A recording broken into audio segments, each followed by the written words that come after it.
There is a fifth dimension. About the unknown. Beyond that which is known to man. The Garden of Thought. The Babylon Project was our last best hope for peace. Unexplained. Mythologies. This is the dimension of imagination. It is an area which we call The Garden of Thought with Jeff Lippman.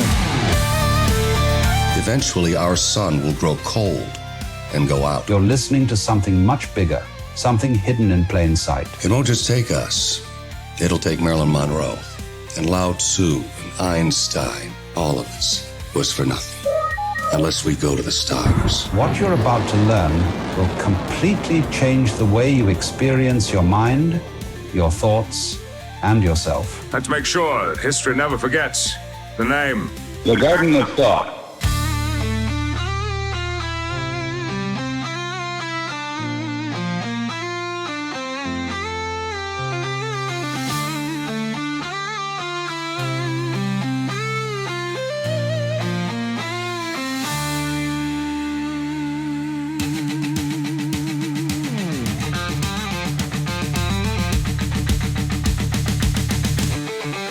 Welcome everyone into Garden of Thought, and we're welcoming back our good friend from Southern Demonology, not J. Jonah Jameson, it's J.J. Johnson.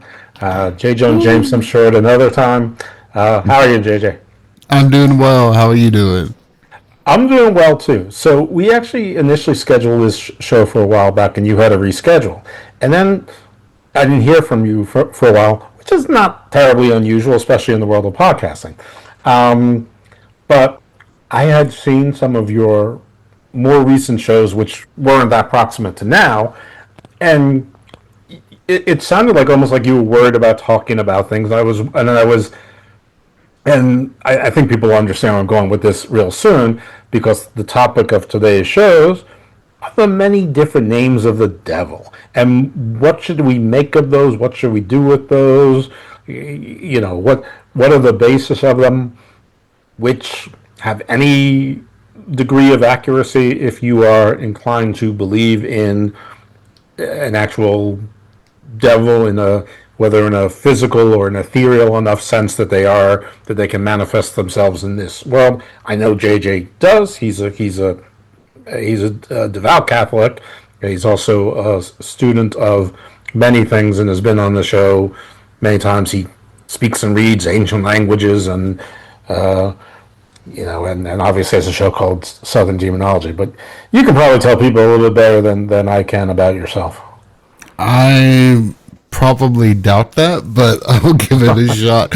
Yeah, I am definitely a converted Catholic. I'm not one from the cradle, but that just makes us interesting beasts. I was raised Southern Protestant, but yeah, converted back when I was in college, which was so many years ago. Actually celebrated 2 years ago my 25th college reunion, which was a scary thing to think about. But anyway, and then went on to study at Harvard. I specialized in Semitic philology and the pseudepigrapha, and I've made it a habit of poking my nose into the ancient Near East and the Second Temple Judaism, because the footprints of that are still all over the place and influence so much about the current day. And they're kicking up dust right now. Yeah, and my gosh. And the reason I kind of went silent wasn't because I dislike you or didn't want to be on the show, not by any stretch of the imagination. Though everyone listening would understand that. Oh yeah. But it was mainly due because of work, but I've also started on actually writing a book, which I hope to have done here by June or July so that I can get it out the door, because I've got a second book that I've got the idea for and I'm really excited about. So, but I want to get one of them done before I start on the second. So. I think that makes a lot of sense. Having never written anything before, but knowing some authors, yes, usually it's best to finish one before starting another. It's not like reading books where you can do them both effectively at the same time. I don't generally ask you to be a spokesperson for the Catholic Church, and that there is actually a spokesperson for the Catholic Church who I believe has a title called Pope, but until yesterday anyway, where I was informed by the Vice President of the United States that the Pope should be very careful when talking about theology and liturgy, which I did not think that I actually thought that would be something that the Pope might say to the Vice President of the United States if that context would ever come up, but certainly nothing that the President, the Vice President of the United States would say to or about the Pope. Now, I know that J.D. Vance, like yourself, converted to Catholicism, long ago than he did. And I know I think it's like his third religion. So clearly he's made a very informed decision. But does J.D. Vance know more about Catholicism than, say, the Pope? Dear Lord, no. Okay. And the fact that the previous Pope died 24 hours after getting a visit from the lovely Mr. Vance is just, I know it's coincidence, but still it says something. But no, in fact, with the whole AI generated thing about Trump and being depicted as Christ healing someone, you need a doctor. and then came out and said, "No, I was a Red Cross doctor." When obviously his team told him that he should say that the image was doctored, but he couldn't understand that because of dementia. Oh, whatever. That makes a whole lot more sense. No, clearly, I think that he was referring to the traditional garb of the Vulcan doctors in the 29th century on one of their colonies. So let's just agree that everybody's right here. Yeah, that's why I stay far away from politics. I have extremely strong opinions of it, especially when it begins to broach into the realm of theology, and the political side has no leg to stand on whatsoever. I'll leave it at that. Perfect. I get into politics sometimes, but it really doesn't. Not generally on this particular brand of this show. But even when I do, it's like I have strong opinions, but even then they're complicated, and I feel strength in the complications, which I think is probably one of the things that people generally should take as a lesson, that things generally are complicated. Certain things aren't. There's right and there's wrong. There is good and evil, but things aren't always as simple. But you know what is evil? The devil, or at least so I'm told. But you know who I'm not sure is the devil? Anybody that I've been told is the devil, because there's so many names, and some of them I can't even pronounce, and they're all in books and scriptures and tomes and old-looking vellum and goat skins and papyri and with impressive names, and some of the names don't seem to match the rest of the language, like Samanja is in there. Leaders of fallen angels were all sorts of things. So I do have a list. It is in no particular order, and at any point, feel free to take over. And I've already crossed a couple things off my list, because I don't even want to get into the issues as to whether Yahweh is the devil, or Enlil is the devil, or that kind of thing, because that's, I don't know. I think that's getting too close to more controversial than just talking about the devil. But let's stick with the best known two, and then we'll start with number one, which I would say, if not 1A, it's 1B, and that's Satan. Satan is probably the most common name for the devil, It is, and it should not be.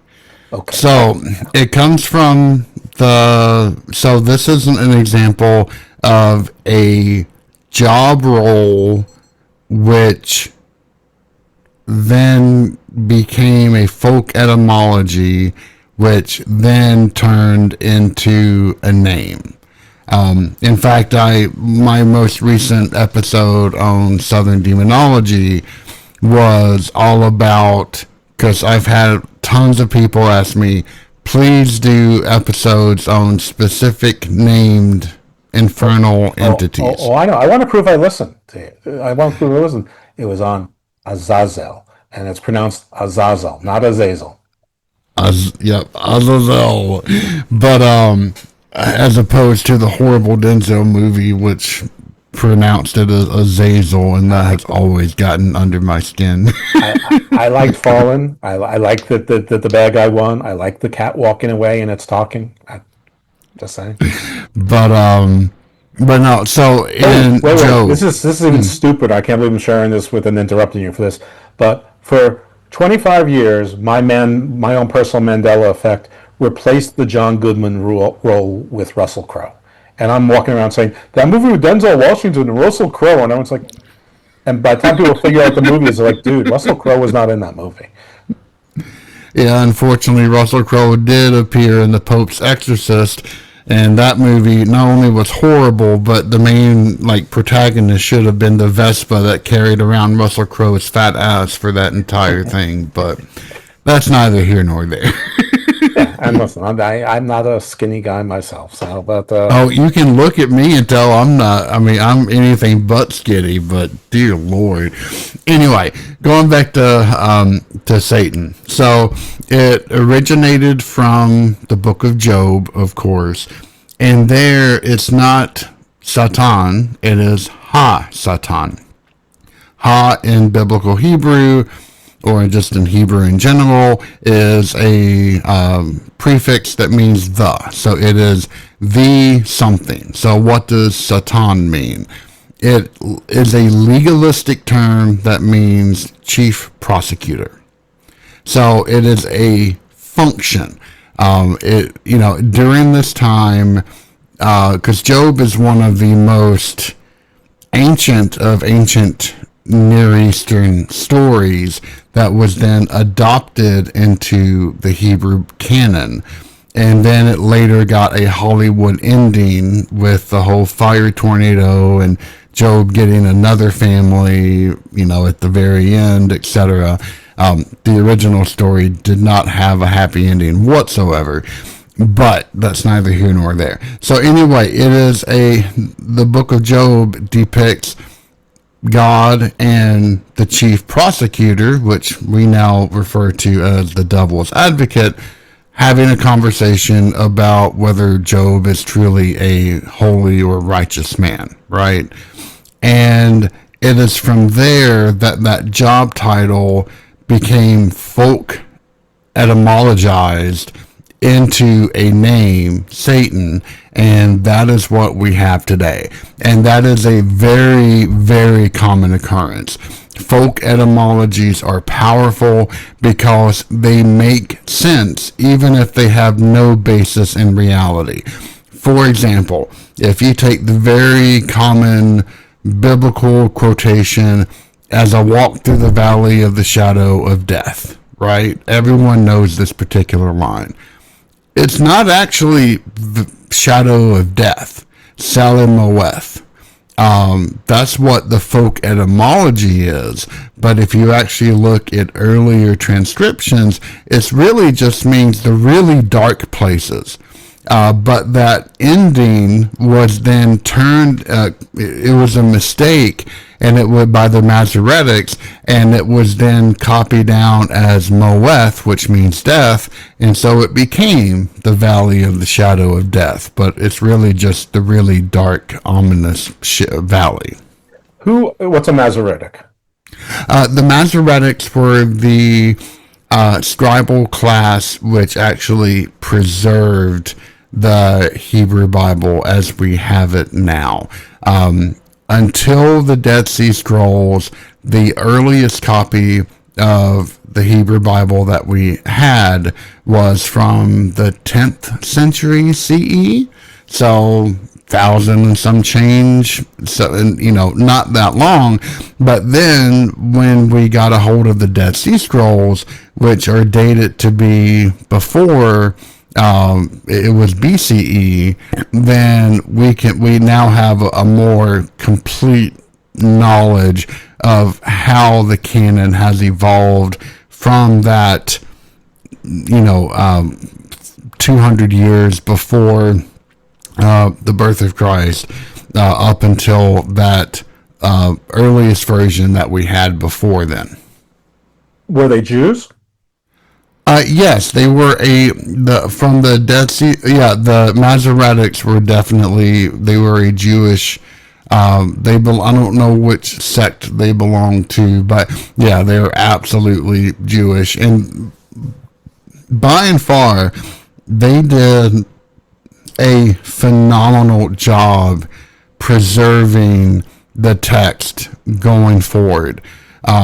It's not perfect, and in fact, if you compare different versions of the Bible, from the Septuaginta to the Latin Vulgate to the Hebrew text, then you will find omissions and commissions between all three. But by and far, the fact that they did as good of a job as they did is actually kind of amazing. There has been a lot of stuff that came out of this Satan mistake. And I think it came out of it because I have heard people say Satan, that means Saturn, which is represented by a cube, which is somehow tied to the Kaaba stone, and Islam. And Satan is Saturn, and Saturn is Kronos. So Kronos is Satan. So then you could go to like any, sort of grandfather or father god and make them the equivalent of the devil. I have also heard that Satan derives from Set, from Egyptian mythology, who is an adversary to his brothers and whatever, and I can see where people think that he's got something to do with darkness and all that, but I don't know. That just seems like phonetics to me. Well, it is, and that's another example of folk etymologies. Names that, if you squint really hard and deafen yourself in a couple of eardrums, might sound kind of similar, and it allows people to then draw additional conclusions which aren't really there. It's the same thing that happens with, I'm sure if you've watched any amount of paranormal content, you've run across the name Zozo, right? The supposed demon of the Ouija board. Ooh. It's bullshit.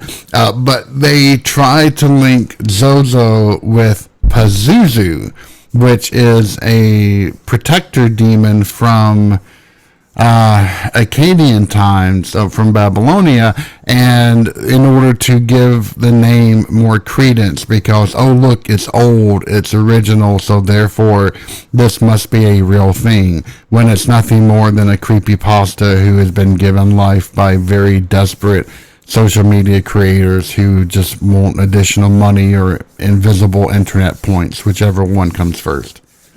I also understand that there is an actual word. I'm not sure language it's from, so I'm going to say Arabic. I'm probably wrong. That's shaitan, that it is some sort of demon or means demon. Is it possible that Satan came from that, or vice versa, or again, completely unrelated? No, it's so you're dealing with different language families then.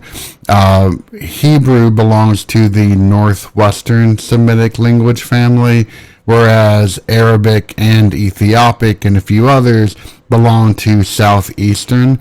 So yes, you can kind of, the fact that they're related means that you can try to trace them back to a proto-Semitic language which had many similarities to each other, but to sit there and claim that one equates to the other, you need a good bit of rigorous proof in order to do that, and I don't think any Semitic philologist is going to sign their name to that particular theory. Okay. But if we found out that 10,000 years ago in, what is, where the Blue Nile meets the Nile or something, that we found some Rosetta Stone and the word shat or set or sat meant dark, or nobody would be surprised about the root word. And speaking of a root word that it has to do with something that has to do with that's come to mean Satan, but doesn't make any sense because of the root word being the same root for luminescence, is Lucifer, which is probably if not the 1A, is the 1B name that's used for Satan. And I mean, hey, Lucifer, I mean, if I'm not mistaken, is Greek or maybe Latin name, which is a later languages, but is Lucifer at all an accurate name for what I guess if we just stick to the devil, the audience will know that I'm talking about the devil, assuming you believe in the devil, and if you don't, the devil that people actually believe in as real.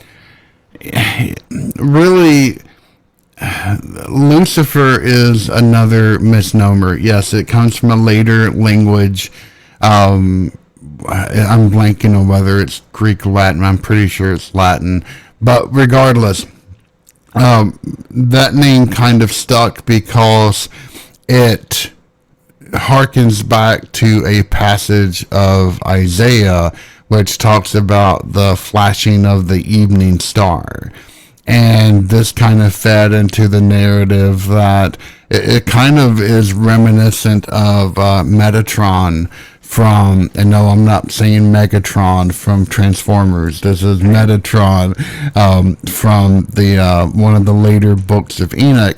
But Lucifer is the chief angel, and he looks, he's jealous of humanity, can't accept us being put above the angels, and so therefore he starts a war in heaven and blah blah blah. We all know the story from there.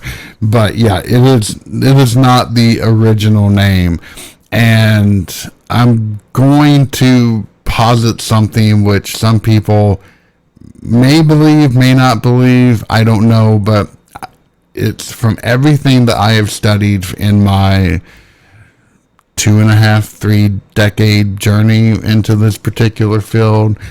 I have yet to see anything that contradicts it. Okay. There is no original name for the devil. No. Yeah, I know. Mic drop. And there's a few reasons for that.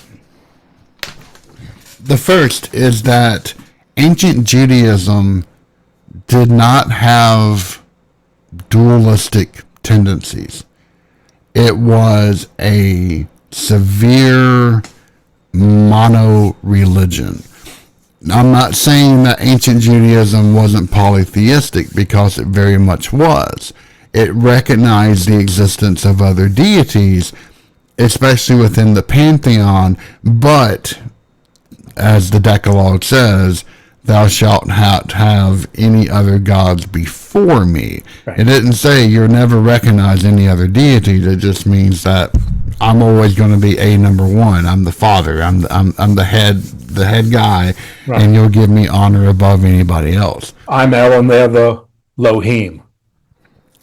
Yeah, I mean Elohim it's the plural version that means God of God.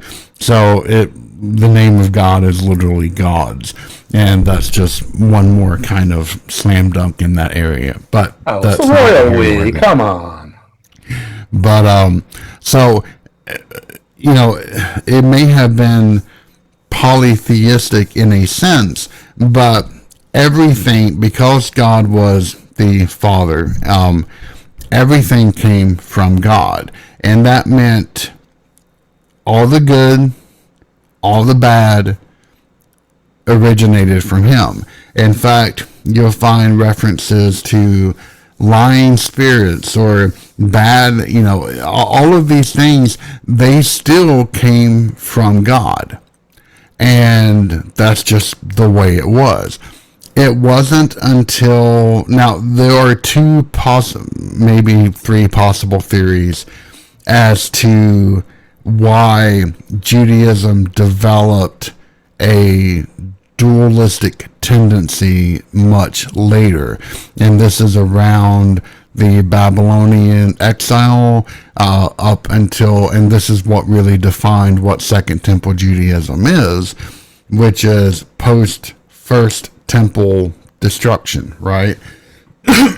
and it's the fact that Judaism came into contact with Zoroastrianism. And because when they were exiled, Zoroastrianism was a major religion of Babylon, and it seeped into the ideals. And maybe the biggest religion very few people have ever heard of. Yeah, and it's a shame because Zoroastrianism is the religion that has the oldest religious text that we know of. It is positively ancient. It came from the Proto-Iranian people around the 19th century BCE, very long time ago. And that group split, and on one side you have the Zoroastrians, and on the other side you have Hinduism. And the two have absolutely hated each other ever since. In fact, the god of Zoroastrianism is one of the main demons in Hinduism and vice versa. Yeah. So they have not gotten along, which makes it even more interesting that one of the major last seats of Zoroastrianism is in India. But is there anything to the fact that in the old Indian pantheon that the word Deva was the gods, and so devil has become like the bad, the opposite of that? Is that possibly related to that? Absolutely. It is. It's essentially the equivalent of theological mudslinging, where the gods of one religion become demonized into another, and you'll get the same kind of like languages and words being thrown around. So Deva in Hinduism becomes a very, very bad thing in Zoroastrianism. Okay, so it's literally there's like a 4,000-year-old feud that's still going on. Nobody remembers what the feud's about, but it's still impacting us right now. That's yeah. We did a show on, not you and I, but I did a show on Zoroastrianism with I believe it was Darius Kamali and probably some others where it's come up. But it really is. I mean, it's like Laotian. It's like the yin yang, but like embodiment. Like they're almost like when you picture Jacob wrestling an angel or God. It's like I don't know. I remember the old Star Trek where like one guy, half of his face was painted black, the other half was painted white. And then there was his rival, same thing, except the left and right side were the opposite, and they hated each other. Obviously, the show was about the absurdism of racism, based on skin color. But the end result is they ended up into like this vortex whirlwind of eternal, perpetual, and they were fighting. They basically like choking each other in a circle, spinning ever downwards forever in eternity. That's sort of how I picture Zoroastrianism. Yep. It's, but yeah, I mean, in Zoroastrianism, it's such a shame because it's a religion that has some of the deepest history that could ever be witnessed within the modern human mind. And yet it has lost so much of its original rituals and meanings because there's a lot of hatred against the religion. And in fact, I mean, Julius Caesar, when he was running around, whenever they would find Zoroastrian temples, they would raze them, they would burn the priests, and they would destroy every book they could get a hold of their holy writings. Well, I mean, Romans were sort of known for doing that from time to time. If you didn't yield to them, if you did yield to them, they would just, call them Jupiter and pay us 10%, and they're all right. So, yeah, that is. But the main point I was getting to is that for Zoroastrianism has, since the reformations that Zarathustra implemented, became the religion that has probably the most advanced duality of any other religion. You have Ahura Mazda on the good side, and then you have Ahriman on the bad side. And it's literally the place of light and the place of darkness. And Ahriman, if you read some of the passages from the Geta, then you will, in fact, when I did an episode on Zoroastrianism for Southern Demonology, I started off by reading a passage, and besides the episode title giving it away, I was like, okay, can you guess which religion this was from? Because, in that quotation, Ahriman is snarling at God, saying that I will turn your creatures against you and I will make them hate you, meaning man. And that sounds very much like Christianity. In fact, that's kind of where we get the idea that this world is the plaything of the enemy. And we directly inherited that from Zoroastrianism, which was an interpretation that was brought through to Judaism. So Judaism, after being touched by Zoroastrianism, I won't go into the other theories because they just bog things down, but this is by and far, if not the only reason, then it is one of the prime reasons why Judaism became infected by the parasite of duality. They started a quest to see who the enemy of God could be. Who is it? And you have 200 to 300 years of the community wrestling with this question. And you find that especially when it comes to pseudepigraphal texts, which are loosely the collection of texts written after the Hebrew Bible, but before the Christian New Testament.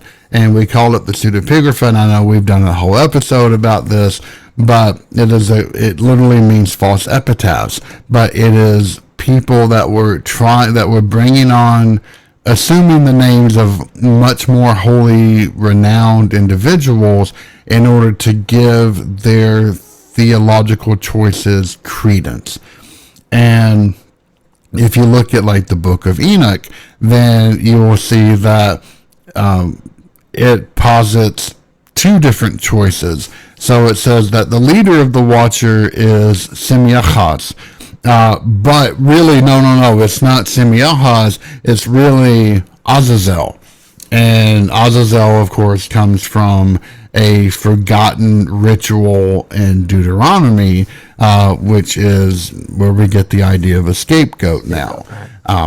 But it literally means the enemy of God if you look at the actual meaning of the Hebrew phrase. I have to interject this for a second so that you can either confirm or deny us. But I recorded. This is my third show I'm recording this week. I don't know what order they're going to appear in, but one is with my friend Levi Shore, who is yeshiva, Orthodox, Kabbalist, not a rabbi, but definitely in that school. And he said that Azazel, that Aza means Gaza, and it's accursed, and is there anything to that Azazel was like some sort of mayor or guardian or appointee of an area, that it is loosely or tied to Gaza at this point, or is it? No. Yeah, so okay, there's nothing to because if that was the case, you would still have the G preserved, because G is a very prominent letter within Semitic languages. It would not just suddenly drop off and mean something different. Now, I would have to dig into the actual meanings of the word myself to give more thorough explanations, but Aza and Gaza do not mix whatsoever. Okay, I mean, listen, there was Galilee, there's Gabriel, so I mean, there's at least two examples there, but again, I don't know what's right or wrong, but and I don't know that he's right or you're right, and I generally at this point decide not to argue with people of faith about the articles of their faith. That's usually the best. Yeah. Earlier you mentioned the Ode to the Evening Star, And I'm constantly getting confused as to which star is the evening star. I think it's a planet. So I always get confused between Venus and Mercury. It wouldn't be Mercury. It would either be Polaris or it would be Venus. Those would be, at least in terms of planets, Venus is by and far the brightest. But if you're going to talk about the brightest star, then it still would be Polaris. Okay, so look, I don't know which it is. Maybe someone knows which it is. The morning star, I'm pretty sure, is Venus, but I'm told that the orbit of Venus, the pathway, if you track it, is a 5-pointed star.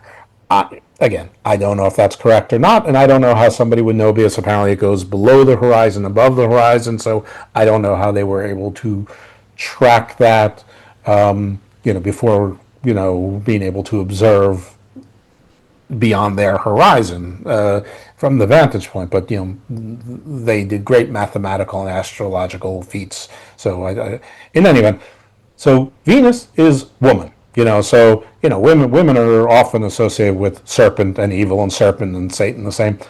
Mercury, which is in there also, is associated with, Mercury, Odin, Abraxas, and so those often are sort of talked about in that. Again, I think those are more conveniences than anything that's scriptural. Maybe it's made its way into some of the pseudepigrapha. I don't know, but I think it's more different esoteric schools sort of picking their own bad guy and why their bad guy or bad gal was a bad guy.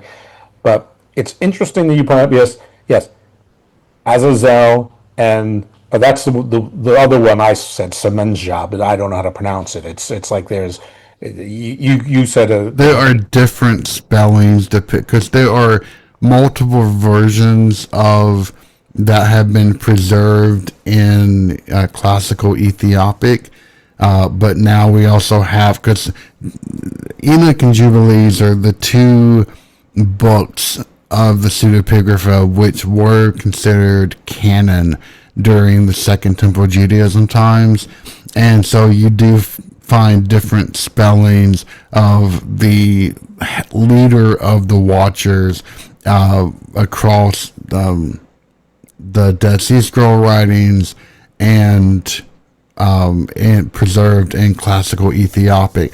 And in fact, there is a compendium of pseudepigraphal books, and it became very controversial because the scholar who was in charge of presenting First Enoch actually did not present the normative text, but rather a derivative text, and it became widely criticized as a result. But that's neither here nor there. I mean, it's all here. It's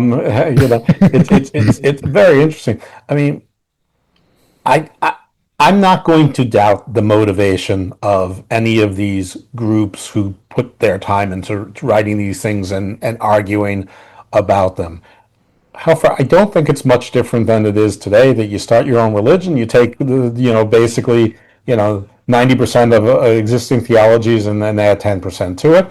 And I guess if nobody's going to disagree as to the nature of God, well, we could disagree as to the nature of the devil, at least the identity of the devil. I mean, Christians have been arguing about like the Marys and the nature of the Holy Spirit, still are. So there's always things that maybe from the outside you look at and say, who cares? But from the inside, that's extraordinarily important to enormous amounts of people. So I'm not trying to diminish it, but I could see that happening.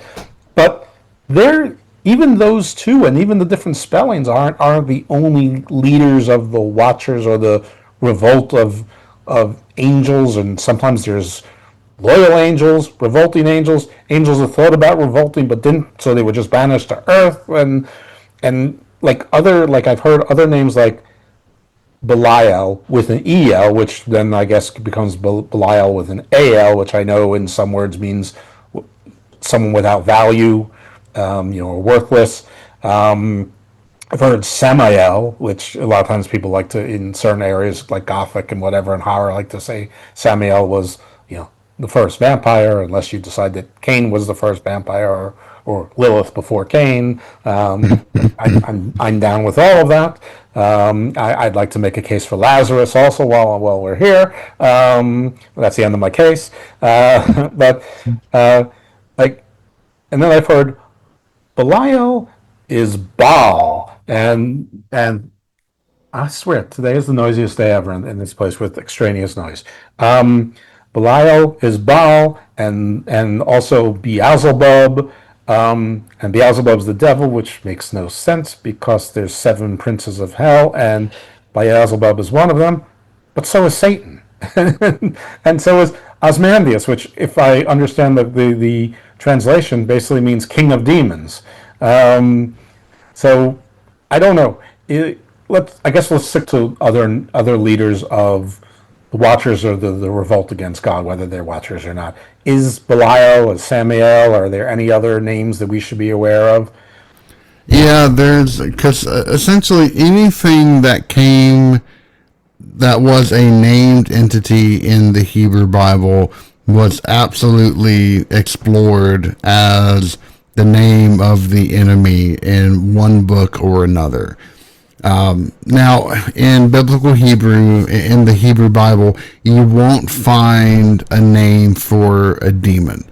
The closest would be kind of a goat entity. But anyway, but there's very few mentions of specific entities. But there are a few. There's Azazel in Deuteronomy. You have a litany of outdoor beasts, which are then interpreted to be demonic, that inhabit the desert of Dudael, whether that be Lilith, which is where that name comes from, which is another folk etymology that was passed into Hebrew from Akkadian. My favorite. And she's a sexy demon vampiress. Yeah, I've got a whole episode on, actually 2 on Lilith, but she dresses like Vampirella, the old cartoon comic book character, but she's got wings. Yeah, that's how she's depicted. It goes. She started off as a goddess, one of 3 goddesses of the wind, who came to represent illicit sexuality. Think child predator kind of sexuality. Oh, it was a pedo succubus.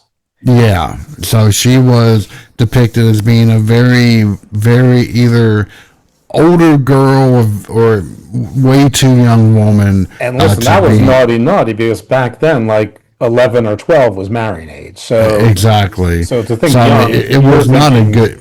Yeah. It wasn't a good thing at all. But she then became kind of a protector demon, and then was passed into Jewish thought as a night hag until later Midrashic times, where she was then interpreted to be the very first, because there were 2 creation stories within Genesis. One where man and woman were created at the same time, and another where a rib is taken out of Adam and woman is made from that. And so the thought was within Midrashic times that, that means that there's not 2 creation stories, but one happened before the other, the one that we take to be the main one now. And so that must have been Lilith, and then she flew away with demons, blah, blah, blah. And then the first divorce attorney was created as well, thus making the Jews the expert lawyers that they are in eternity. So, yeah. So, but Lilith was never considered to be the primal entity of the main enemy of God. But she sort of was associated with stillborn women and children dying in childbirth, which probably happened like 4 out of 5 times. And also, Yeah, youngsters probably died a lot as well. I mean, I know you get a lot of mixture between her and another horrible entity from Babylonia, which is Lamashtu. Yes. So he would love to go sniffing around at the doorways of homes in order to pick up the smell of either pregnant women or recently born babies, so that she could then feast upon them. And you get that even preserved now within modern times in Ethiopia with the idea of the Shotalai, which is this race of baby-killing demons in which a lot of the protection scrolls are aimed against, so that women can be protected from that. But anyway, so yeah, so names that are very popular in order to be considered of demons. So Azazel, of course.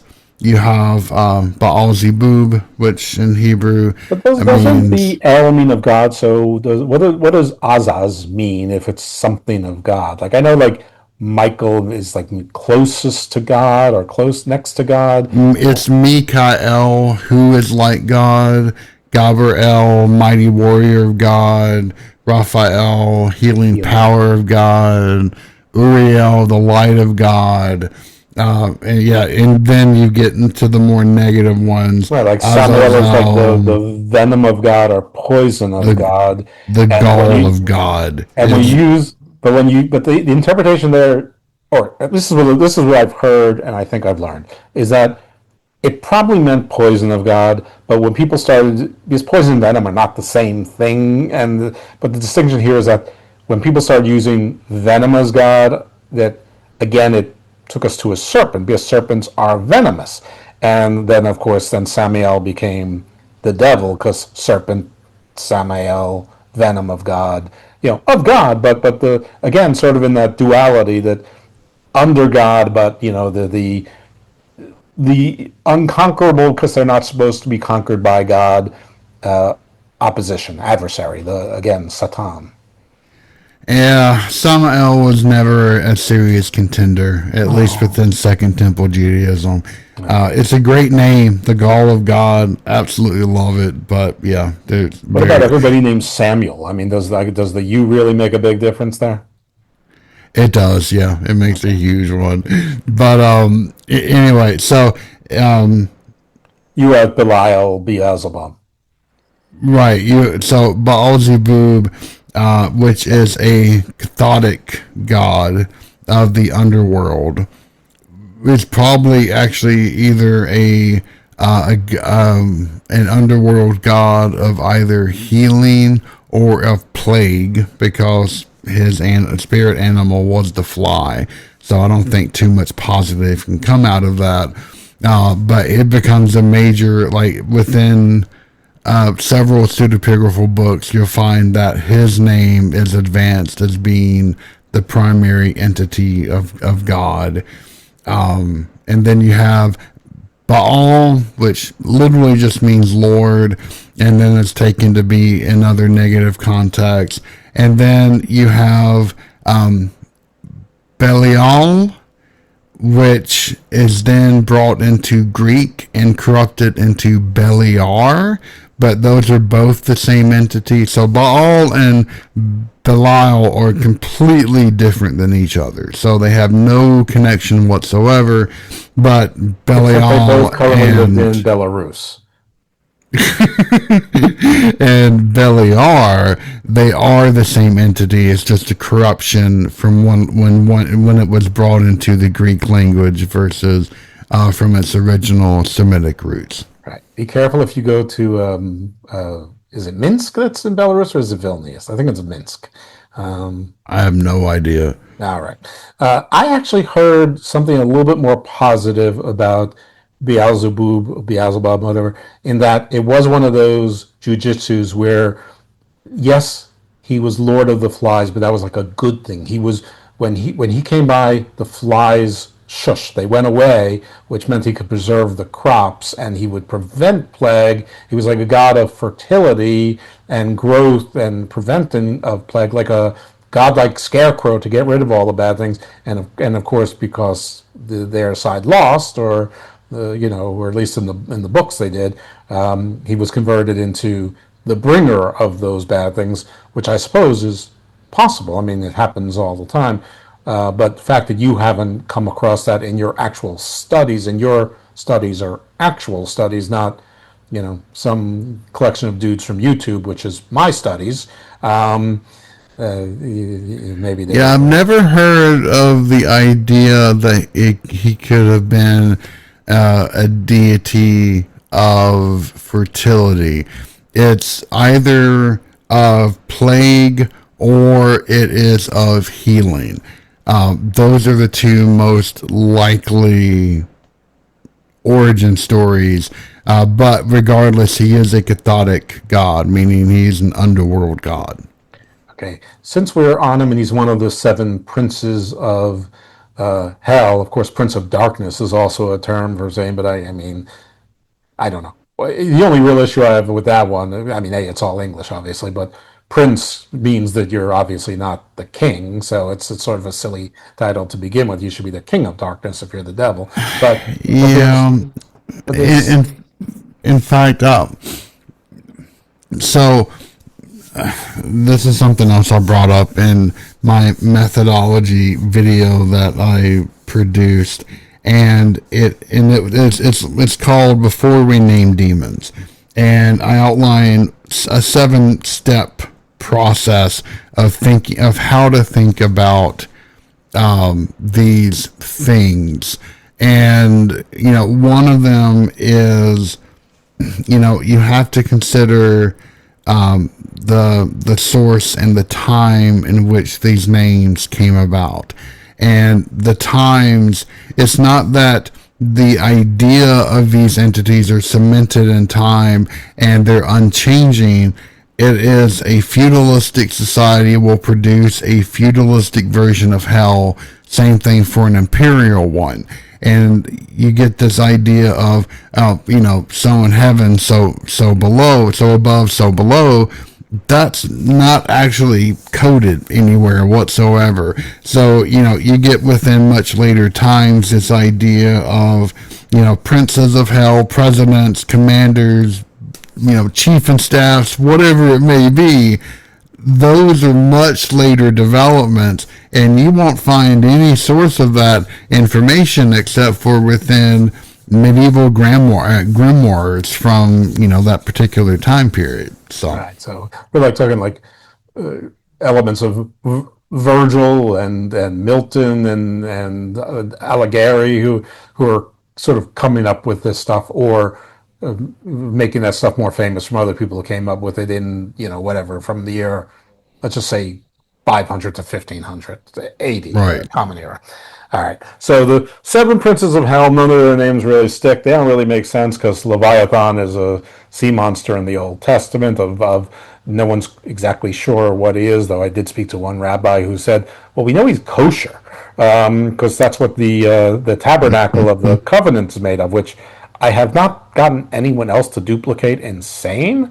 But who am I to question a rabbi? But I'm still questioning a rabbi on that one, because and he also thought that Behemoth was sort of just a giant cow or bull, which I mean I guess makes sense, but also not one of the 7 princes of hell, so really not important right now. But also not like what I was hoping from Behemoth. I was at least a giant rhinoceros, triceratops, kind of thing. Anyway, some of the other names. There was Ozymandias. I can't even remember the other 7 princesses' name, but I guess they're irrelevant to this. All right. So, as you pointed out in the pseudepigrapha, that sort of and it has a phrase. It's called Jewish apocalypta, or Judaical apocalypta, where the Jews were basically writing, basically their version, what I guess later on sort of Revelation took from, or some of the versions of Revelation. So like a Ragnarok, a Titanotomy, but a war in heaven of if not the gods, God and gods, definitely not lesser gods, angels, lesser immortal beings with powers fighting, and then like sort of in the age of early Christianity, the Gnostics sort of took this and ran with it, but they wanted to keep the Christ part of it. They wanted to keep the Christian part of it. And again, my same conversation about different sects believing what they did and trying to compete to make their religion the big one. And there are different forms of Gnosticism, but in there, they basically created something called a demiurge, who has a name. Maybe it's Yaldabaoth, who some people just say is plain old Yahweh or El. He was a flawed creator god who was either indifferent, insane, or whatever, and they had help. And his help was the archons, and that the archons might have had a chief archon named Abraxas, who may or may not be Satan or the devil, but Yaldabaoth himself may or may not have been the devil. Now you know why Gnosticism is nothing but heresy.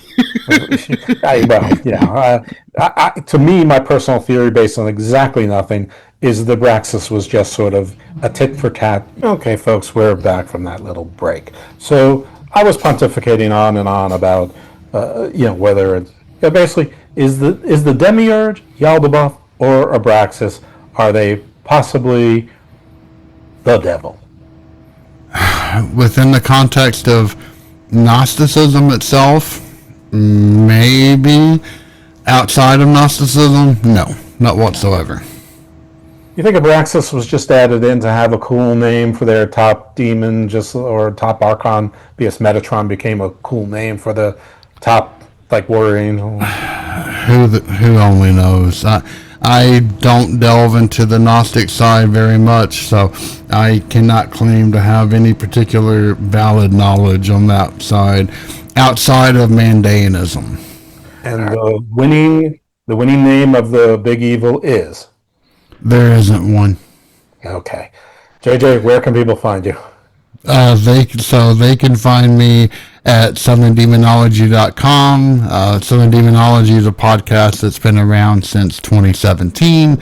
So next year will be our 10-year anniversary, but we're on all major podcasting platforms, and you can find me on various social media as well, from Instagram to Facebook to Threads to Blue Sky to whatever you may else want to. But you can find us all on southerndemonology.com with links to all of that. Oh, and especially on YouTube, we are doing video podcasts now. So you can find that on YouTube and on Spotify. Okay.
Only with thine eyes shall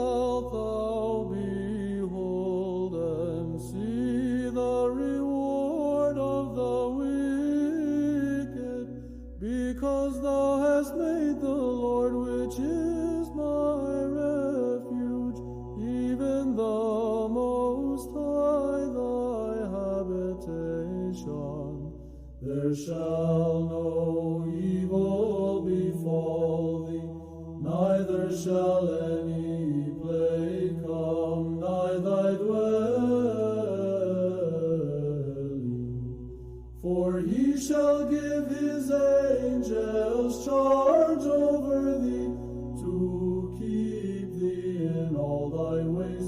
They shall bear thee up in their hands, lest thou dash thy foot against a stone. Thou shalt tread upon the lion and adder, the young lion, and the dragon shalt thou trample under feet, because he hath set his love upon me. Therefore will I deliver him, I will set him on high, because he hath known my name. He shall call upon me, and I will answer him. I will be with him in trouble. I'll deliver him and honor him. With long life will I satisfy him and show